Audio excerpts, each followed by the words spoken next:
Good morning বন্ধুরা। এই দেখো এই জবাটা আমি কদিন আগে নিয়ে এসেছিলাম। দু তিনটে ফুল ফুটেছে, কিন্তু তখন আমি দেখতে পাইনি। তো আজকে দেখেছি, কিন্তু এত গরমে না ফুলের সাইজটা খুব একটা ভালো হয়নি, কিন্তু কালারটা কিন্তু খুব সুন্দর। জানি না ক্যামেরায় কতটা ভালো বোঝা যাচ্ছে। আর এই যে দেখো, এখানে আমার অনেকগুলো মাইক ফুল ফুটেছে। শীতকাল এখনও তো বৃষ্টি শুরুই হয়নি, বৃষ্টি হলে না এই জায়গাটা একদম ভর্তি হয়ে যাবে। আর এইগুলো অনেক দিন থেকে ফুটেছে, শুকিয়ে গেছে।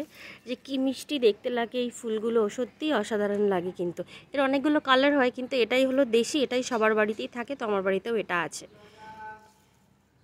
আর এই যে জবাটা দেখতে পাচ্ছ, এটা হলো হলুদ জবা। এটা এই গাছটা আমার অনেক পুরনো গাছ, গাছের গোড়াটা দেখলে বুঝতে পারবে। এটা হলো অনেক পুরনো গাছ, আর এটা লাগানো কিন্তু আমার এই ছাদের রূপটপে। এই গাছটা অনেক পুরনো, অনেক ফুল দেয়, সবে ফুটতে শুরু করেছে। খুব ভালো লাগে কিন্তু এই ফুলটা।